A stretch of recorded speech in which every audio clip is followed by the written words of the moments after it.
Hi and welcome to another Married to Reselling video. My name is Simon and I'm one half of Married to Reselling. Together with my wife Faye, we are resellers selling mainly on eBay and Amazon. Coming up later in this video are the usual sales from the barn, but first there's a few things that have been on my mind and things that we're getting asked about a lot at the moment. We might be able to offer a different point of view to others.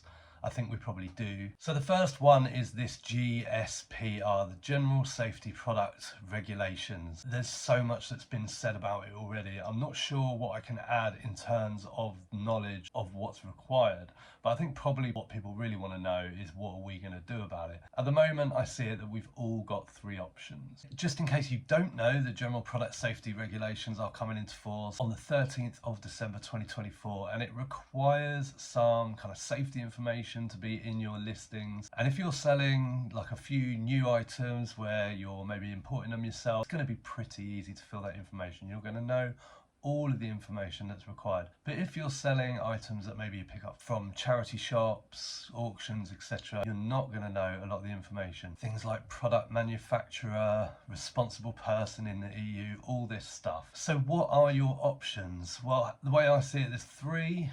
You can either comply, which means going into each and every one of your listings and adding the information that's needed. So comply, that's the first option. Your second option is just to ignore it completely. So don't add any information to your listing and see what happens. Now, I have not seen any information that there's going to be sort of punishments, but of course that's just regarding eBay or whatever platforms that you sell on. eBay have recently announced that your listings will be hidden in Europe if you don't comply. So that kind of leaves it down to eBay to work out which of your products do and don't comply. Because I looked in the back end of an eBay listing where you're supposed to put the information, and I also looked at the area where you might be able to add it in bulk. And you know, there's no sort of area for like not applicable. So one category that we know is exempt from the regulations is antiques. So you would think that you would maybe have to just go to all your antique items and put not applicable, but you can't. You know, the fields are there to fill in information: country of origin, responsible person, manufacturer, telephone number, name, address, and all that. You have to fill something in, which leaves the third option, which is just switching off sales to Europe. So if you use GSP, just switching off Europe for GSP. Now, option one, I looked at how you might go about doing a bulk edit. So say you were going to comply, you had all of the information for each listing, how you could add that in bulk.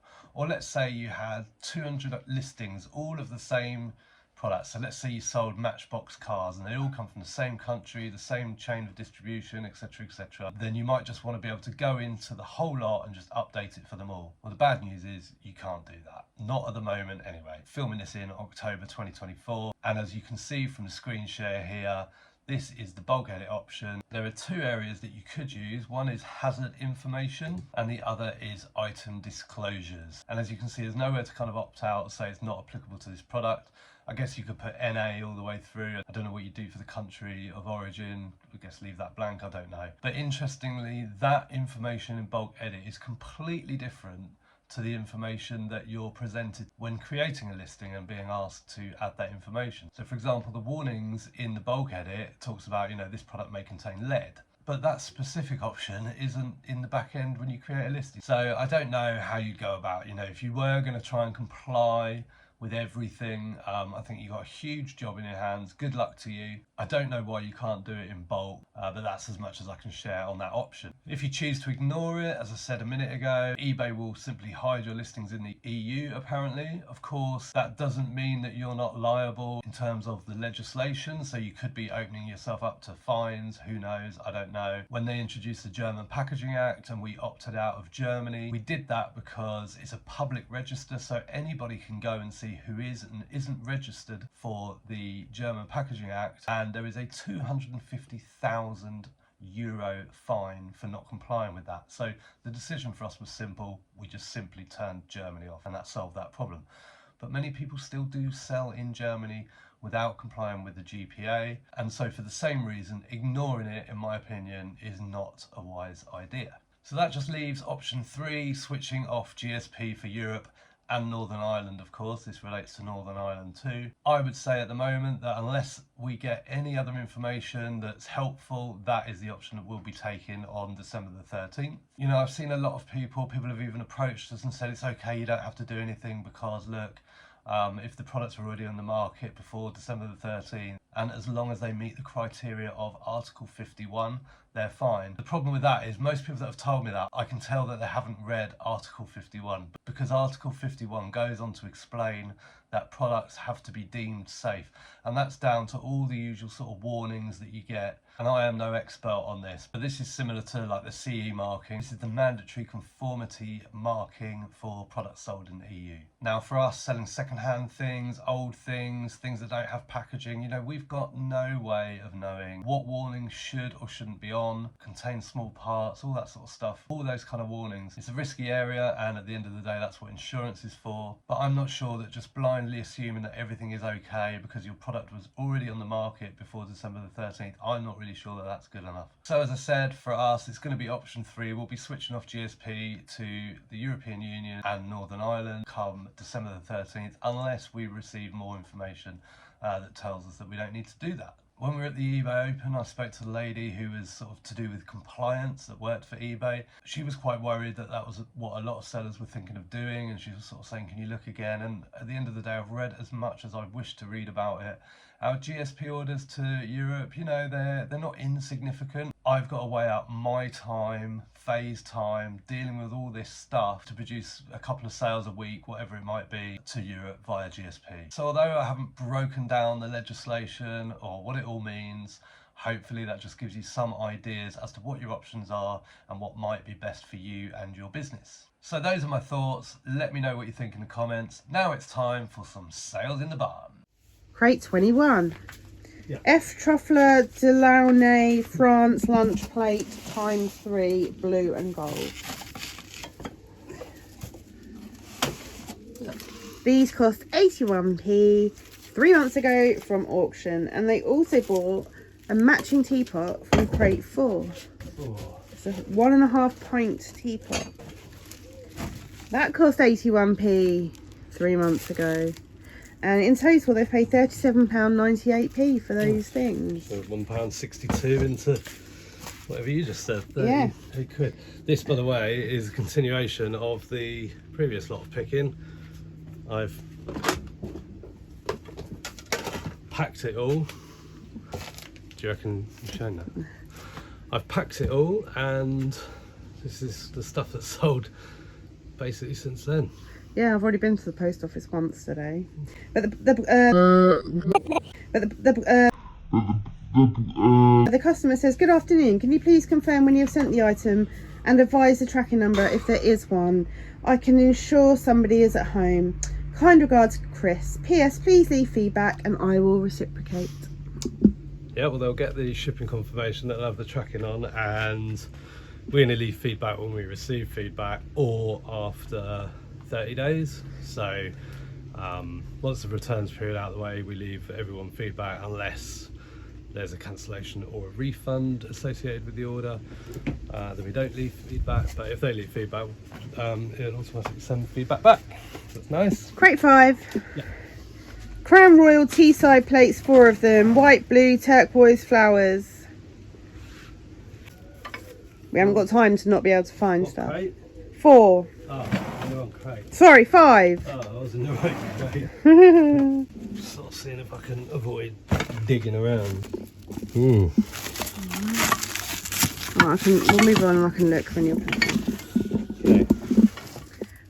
Okay, then we've got crate 3. You sure it's crate 5, not crate 15? It says crate 5. I've got my glasses on. Crate 3. Vintage cake plates, 6 of them, porcelain, floral, carnation flowers. 6 plates. Yeah. In crate 3. Yeah. No. Yes. Yeah. They cost 70p for the lot from auction, listed less than a month and sold for £13.39. The same buyer has also bought from crate 3 antique Royal Dalton old lead spray salad plate, 6 of them. That what I just picked up. Yeah.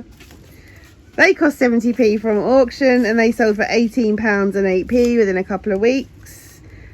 And I'm gonna have to find those on the plates because they bought them as well. Right. What are they? Crown Royal Tea side plates, 4 of them, Vintage white, blue, turquoise. Show me. No, I will look while you pack this there's other stuff. Okay. Vintage milk bottle basket carrier on the shelf. That's the one. That cost £3 from a charity shop a month ago and sold for £19.99. And then crate 24. Kath Kidston Affinity Ditzy Mum Shorty Mug Stoneware Floral. That cost 28p. Had that a couple of months and that sold for £9.99 plus post, and it's going GSP to America. Found them. Crown Royal Teesside plates, 4 of them. They cost 25p 11 months ago and sold for £9.99 plus post. So this was one order. Yeah. They've paid 41-ish pounds on one lot of post, and the cost was £1.65. I've got this boxed Royal Worcester Sarah Jane Sakura sponge hinge mug, and that cost 70p and sold for £20.09 in a couple of weeks. These tea clipper by Whittard Chelsea cup and saucers, there's 2 of them. The buyer's got a really good deal on these. They cost £4. They sold for £11.93 as a part of our sale. So sold cheap really, but so it's one of those things. It took a while to sell, nearly 3 months. So it would have been nice if they'd sold quicker, but they are now gone. And this little Keith Haring camera case. This was free with some cameras that we got at a garage sale trail.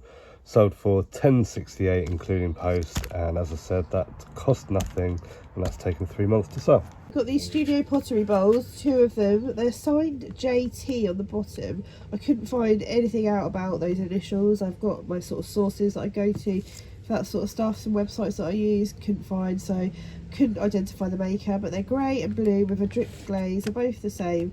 They cost £1 each from a charity shop a week ago and sold for £19.99. Did I imagine it, or did we recently in another clip sell something that was signed JT? Because I made a joke about John Terry and you made a joke about Justin Timberlake. We saw, that was a sourcing video. I showed you what I sourced. Okay, and that was these then? Yeah. Oh, cool. Justin Timberlake, yeah. Vintage Gladstone coffee pot and lid. That is very old. That has taken 10 months to sell. That was from auction. Cost 52p and sold for £5.50 plus post because we wanted lid.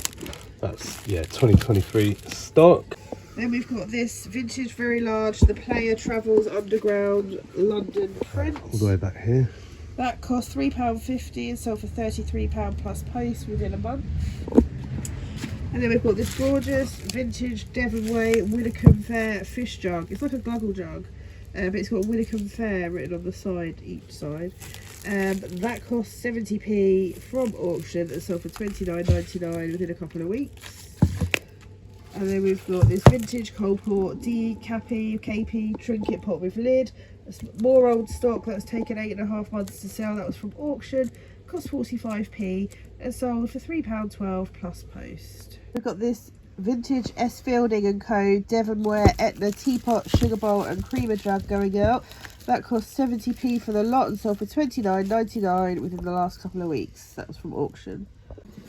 We've got this antique on the almond Ewan Geddes RSW original watercolour painting going out. This costs £3.50 and sold for £121.74p including post, and that sold within about a month. Got this Victoria and Albert Museum mug, fine bone china. That cost 70p and sold for £15.99 within a month. That was from auction. Also from auction is this little vintage tea set for 3 people, so it's 3 cups, 3 saucers, sold within 5 months for £11.64. Then we've got this oriental tea set. It's a teapot with a bamboo handle with 6 small teacups, and that cost 67p for the lot from auction and sold for £13 and 6p plus post within 4 months. Then we've got some Birkenstock Madrid sandals in a size 6 in pink. They came from a garage sale on Sunday, so sold super quick for £29.99, £2 from a garage sale.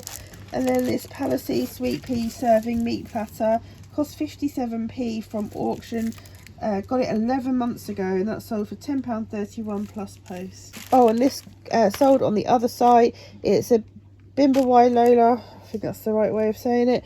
Top costs £3.50 and sold for £15. Thanks so much for making it this far. Please give this video a thumbs up and we shall see you in the next one. Bye for now.